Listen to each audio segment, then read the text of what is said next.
मैं कांग्रेस से विधायक हूँ, लेकिन ये पूरा संगठन किसी कांग्रेस पार्टी का संगठन नहीं है। ये जयस स्वतंत्र सामाजिक संगठन है और 2023-24 में विधानसभा भी जीतेंगे इसी वजह से। आपकी स्थितियाँ बनी तो जयस स्वतंत्र रूप से विधानसभा के चुनाव में जयस के नेतृत्व में मैदान में युवा मोर्चा संभाल सकते हैं। और आदिवासी चाहे किसी भी धर्म में जा रहा है, परिवर्तन कर रहा है, हम लोग उन लोगों का विरोध करते हैं। जयस किसी धर्म, जाति और समुदाय के विरोध में कभी नहीं रहा है और जयस के नाम से अगर किसी धर्म के खिलाफ कोई टिप्पणी करता है, किसी जाति और समुदाय के खिलाफ करता है, तो ये कहीं ना कहीं जयस को तोड़ने के राजनीतिक कूटनीतिक षड्यंत्र है। देखिए, चुनाव नजदीक है। मध्य प्रदेश में विधानसभा चुनाव 2023 में है। सारी राजनीतिक पार्टियां चुनाव की तैयारी में लग चुकी हैं।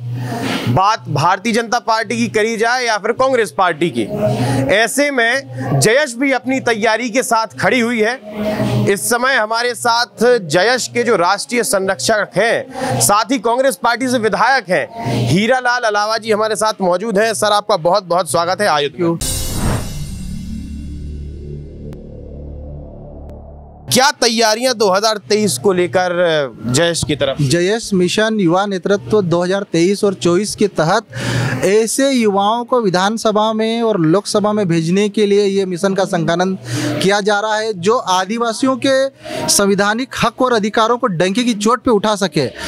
हमें ऐसी सरकारें नहीं चाहिए जो आदिवासी उप योजना का हजारों करोड़ रुपए आता है लेकिन आदिवासी इलाकों में चवन्नी तक नहीं पहुंचता है।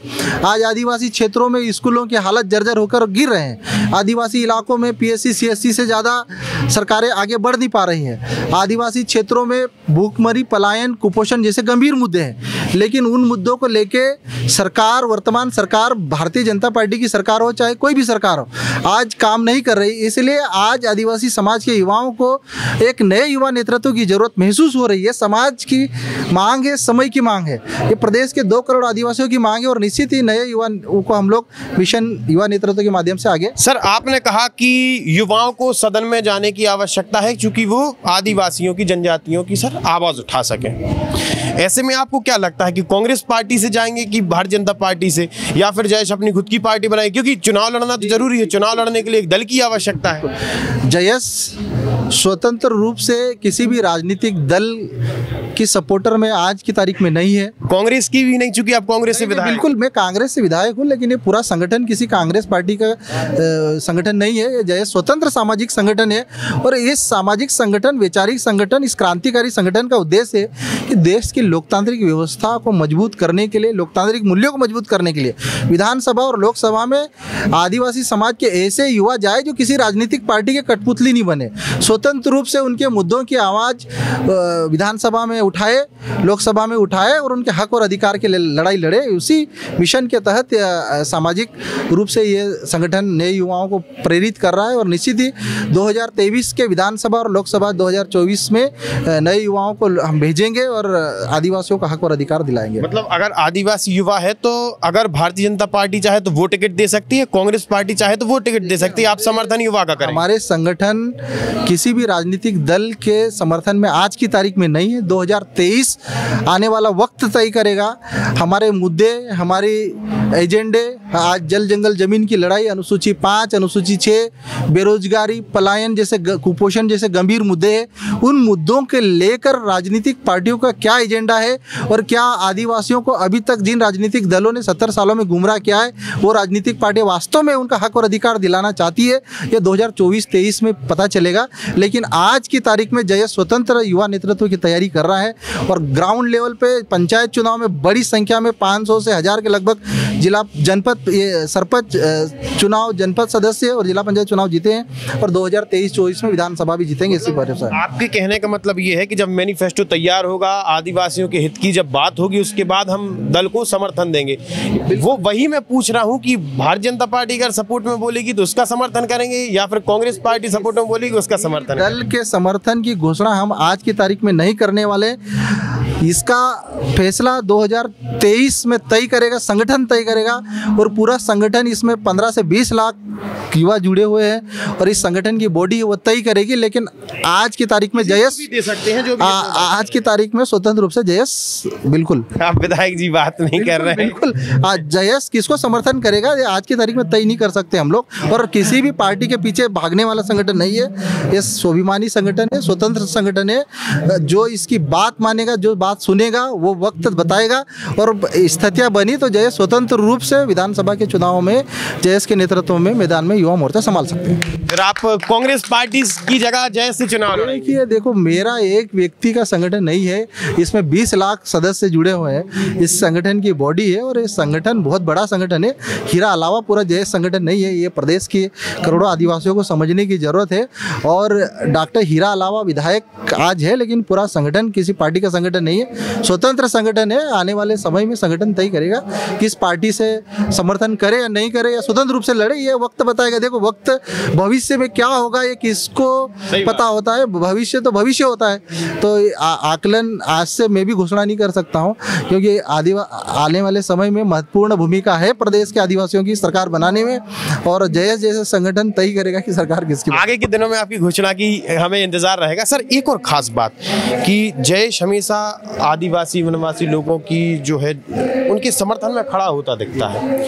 सर, अभी एक खबरें सामने आती हैं कि ईसाइयों द्वारा आदिवासियों का धर्मांतरण कराया जा रहा है। आप उस चीज़ को किस तरीके से देखते हैं, जिस प्रकार से वो धर्मांतरण कर रहे हैं? आप लोगों को चैनल के माध्यम से बताना चाहता हूं कि ये आदिवासी सिर्फ आदिवासी है, वनवासी वाला कॉन्सेप्ट आरएसएस बीजेपी संगठनों का है। और आदिवासी चाहे किसी भी धर्म में जा रहा है, परिवर्तन कर रहा है, हम लोग उन लोगों का विरोध करते हैं। हम लोग चाहते हैं कि आदिवासी आदिवासियत को न भूले, उनको जो संविधान में जो पहचान मिली उस संवैधानिक पहचान को बचा के रखे। और चाहे कोई भी दल हो, चाहे कोई भी संगठन हो, आदिवासियों का धर्मांतरण कराने के लिए उनको बाध्य करते, ऐसे संगठनों के ऊपर कार्रवाई होनी चाहिए और हम लोग उसका सख्त विरोध करते हैं। हम आदिवासियत, उनकी संस्कृति, उनकी भाषाओं की रक्षा के लिए काम करते हैं। और ये बात सही है कि आदिवासी इलाकों में धर्मांतरण बड़े पैमाने पर हो रहा है, उसका सख्त विरोधी ये संगठन है। हम आदिवासियत को बचाने के लिए संगठन बनाए गए, लेकिन ये भी सही है कि आदिवासी अगर अपनी संस्कृति, अपनी परंपराएं, रीति रिवाज भूलता है तो उसका अस्तित्व खत्म हो जाएगा। लेकिन सर, अभी वर्तमान में भारतीय जनता पार्टी की जो सरकार है उसकी तरफ से कल शिवराज सिंह चौहान ने भी बोला है कि धर्मांतरण को बर्दाश्त नहीं किया जाएगा, तो वो कर रही तो उस बात का आप समर्थन करेंगे?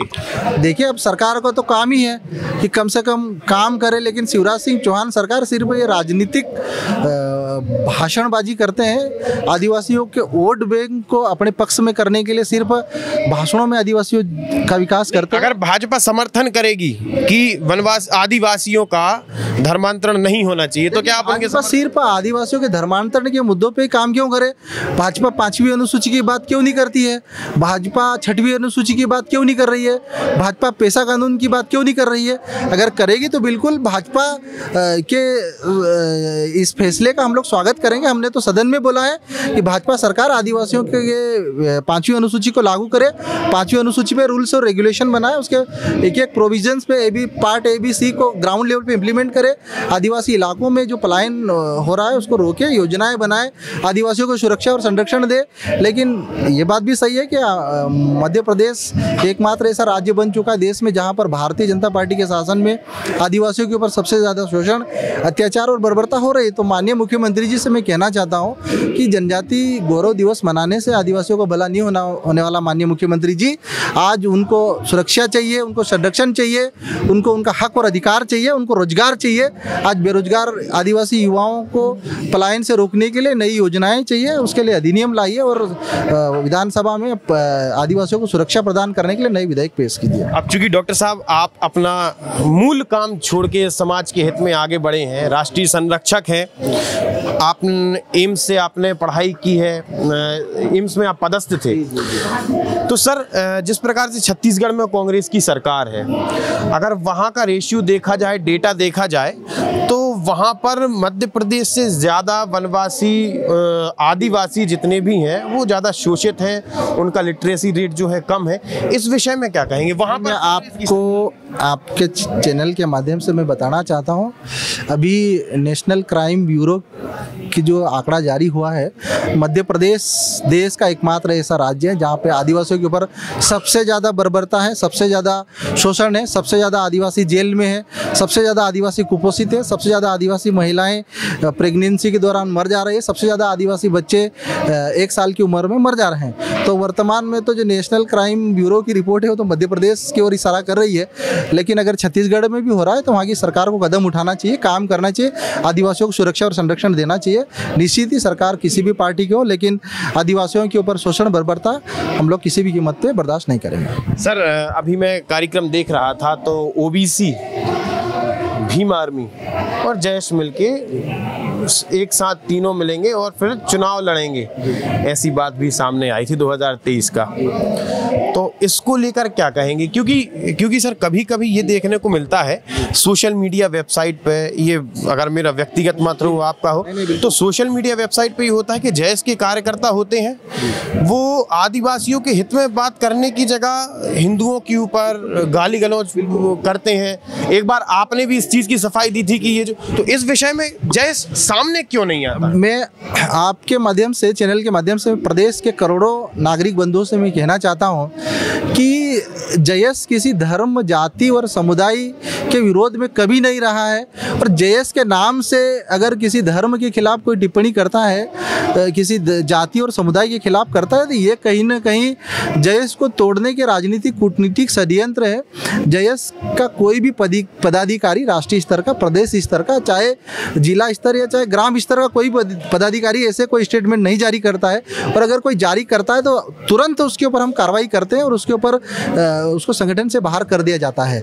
तो ये बात सत्य है कि कई प्रकार के भ्रम और अफवाह संगठन को तोड़ने के लिए, आदिवासियों की उभरती आवाज़ को दबाने के लिए ये किया जाता है। और आपका दूसरा प्रश्न था कि जयेश भीम आर्मी, चाहे गोंडवाना गणतंत्र पार्टी, चाहे अन्य संगठनों के साथ मिलकर चुनाव लड़ना चाहता है क्या? तो देखो, जयेश सभी धर्म, जाति, समुदाय के लोगों का स्वागत करता है। देखो, ये लोकतंत्र में आप तभी सफल हो सकते हैं जब सभी धर्म और जाति, अगर कांग्रेस पार्टी समर्थन देगी तो कांग्रेस के साथ भी लड़ेगा, और भारतीय जनता पार्टी अगर देगी तो भारतीय जनता पार्टी के। एक बार बोल दो। बात एजेंडे की है, बात विचारधारा की है। आज भारतीय जनता पार्टी देश को बेच रही है, तो ऐसी कंडीशन में हम लोग अडानी अंबानी का समर्थन करने वाली सरकार का समर्थन तो नहीं करेंगे। हम तो चाहते हैं कि हमारी देश की राष्ट्रीयता बची रहे, देश की संपत्तियां बची रहे। सरकार ये अडानी अंबानी जैसे भारतीय जनता पार्टी समझौता करना बंद कर दे, इनके इशारों पे नाचना बंद कर दे। हम चाहते हैं देश जो भी फैसला हो, जय संगठन देश हित में लेगा, राष्ट्र हित में लेगा, और आने वाला वक्त बताएगा। क्योंकि भविष्य और वक्त से ताकतवर तो हम भी नहीं है। आज हम बोल के अपना भविष्य को नहीं बता सकते हैं, तो ये आने वाला वक्त तय करेगा। और सीधी सी बात है, आप इंतजार करिए, आने वाले वक्त में सब पता चलेगा। देश में आदिवासी समाज, काफी आदिवासी समाज है, अलग अलग राज्य जो हैं वो पूरी तरह से, अगर वहाँ पर देखी जाए बहुसंख्यक की बात की जाए तो आदिवासी, झारखंड, उड़ीसा, ये सारे, मध्य प्रदेश, छत्तीसगढ़, यहाँ पर बहुत आदिवासी समाज है। तो सर 70 सालों में कांग्रेस की सरकार रही तो सुविधाएं उनके पास नहीं पहुंच पाई हैं। फिर उसके बाद मध्य प्रदेश की बात की जाए तो 15 साल बीजेपी की सरकार रही। तो आप दोषी किसे समझेंगे, कांग्रेस को या भारतीय जनता पार्टी? मैं सत्ता में बैठे उन लालची नेताओं को मैं दोषी समझना चाहता हूं। मैं किसी पार्टी को दोष क्या दूं? अब चलाने वाले तो पुराना जो भी पार्टी है, देखो अभी वर्तमान में भी वही स्थिति है, पुरानी भी वही स्थिति रही है।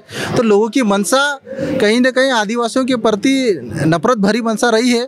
आज आदिवासी इलाकों में, गाँव में सड़कें नहीं बनी है, आदिवासी इलाकों में कुपोषण, पलायन जैसी बदतर स्थिति है। तो इसमें सत्ता में बैठे सत्ताधारी रहे हैं। मैं उन लोगों की सोच पे मुझे शर्म आती है कि जिनको ये नहीं दिखाई देता कि आज़ाद भारत में आज भी बुंदेलखंड जैसे आदिवासी इलाकों में आदिवासी आज़ाद की बजाय वहाँ पर आज कैसी स्थिति में बदतर हालात में जी रहे हैं। उनके पास रोजगार के कोई साधन नहीं है, खेती के लिए ज़मीन नहीं है, वन विभाग उनको आए दिन जंगलों से उनको बेदखल कर रहा है। आज ये सत्ता में बैठे सत्ताधारियों को सोचने का समय है। लेकिन दुख के साथ कहना पड़ रहा है कि आज सत्ताधारी सत्ता के नशे में चूर होकर अंतिम पंक्ति में खड़े वर्ग को अनदेखा करते हैं, और उसी के खिलाफ ये जय संगठन आवाज़ बुलंद कर रहा है। और निश्चित ही आने वाले समय में क्रांतिकारी बदलाव होंगे। ये आप और प्रदेश की जनता करोड़ों देख रही है, और ये युवाओं की आवाज़ है। ये देश के उन लाखों करोड़ों अंतिम पंक्ति में खड़े वर्ग की आवाज़ है जो भविष्य में उन लोगों के लिए नई उम्मीद और नई किरण जगाएगी। आखिरी बार पूछ रहे हैं, 2023 के चुनाव में अगर भारतीय जनता पार्टी आदिवासियों के समर्थन में खड़ी होती है, आपकी शर्तें मानती है, तो क्या आप भारतीय जनता पार्टी को समर्थन देंगे? बस हाँ या ना में उत्तर। तो भारतीय जनता पार्टी हमारी भी तो शर्त माने, कम से कम देश अगर मानती है, हम बोले अगर मानती है, तो क्या भारतीय जनता पार्टी को जो है समर्थन देगा? ये तो 20 लाख वो 20 लाख युवाओं का संगठन है, सबसे संगठन से चर्चा करेंगे। संगठन का निर्णय सर्वोपरि रहेगा, लेकिन संगठन का निर्णय सर्वोपरि रहेगा। अब वो संगठन बैठ के चर्चा करेंगे। देखिए, हम सबसे बात करने के लिए तैयार है। हमारा ये बातचीत के दरवाजे हमारे लिए सबके लिए खुले हैं। किसी ये सिर्फ बीजेपी कांग्रेस की बात नहीं है। जो राष्ट्र हित और देश हित के लिए काम करेगा, हमारा संगठन सबके लिए बातचीत करेंगे, विकास के रास्ते खोलेंगे। और हमारा मकसद ये सिर्फ विधायक सांसद बनाना नहीं, हम देश का विकास, राष्ट्र का विकास और इस देश के अंतिम पंक्ति में खड़े लोगों का विकास करना है। हम सबसे मिलकर बातचीत करने के लिए तैयार हैं। जी हाँ, तो ये हमारे साथ जयश के राष्ट्रीय संरक्षक विधायक हीरालाल अलावा जी थे। उन्होंने कहा कि हम आदिवासियों का जो भी हित में बात करेगा, उनके विकास की बात करेगा, उनको समाज को बढ़ाने की बात करेगा, लिटरेसी के ऊपर बात करेगा, शिक्षा के ऊपर बात करेगा, हम उसका समर्थन देंगे। हाँ, बैठक करेंगे, लाखों युवाओं से पूछेंगे कि वो भारतीय जनता पार्टी का समर्थन करे, कांग्रेस पार्टी का समर्थन करे, या फिर जयेश अपना खुद का एक राजनीतिक संगठन तैयार करे। देखना है 2023 के चुनाव में होता क्या है। आप जुड़े रहिए हमारे साथ, देखते रहिए आयुध।